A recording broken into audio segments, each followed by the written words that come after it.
I've been working in the gym for, I want to say, about a year. My name is Jose Rincon, and I am a fitness center attendant at Archbold for late night. I work Saturdays, 10 to 1 a.m.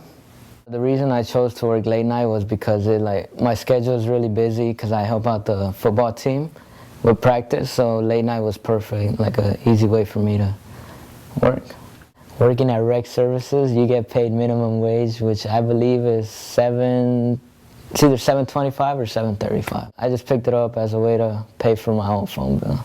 You know, I don't want to bug my parents like, hey, someone pay for my phone bill. My duties include like wiping down the equipment, and like my main responsibility late night is picking up all the weights.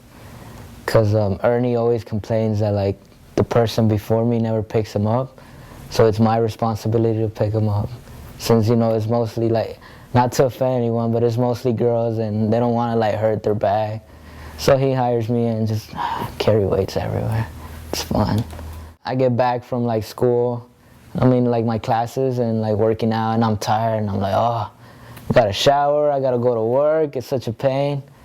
But other times I'm like, I'm glad I'm doing this job. It's a good job, easy, chill.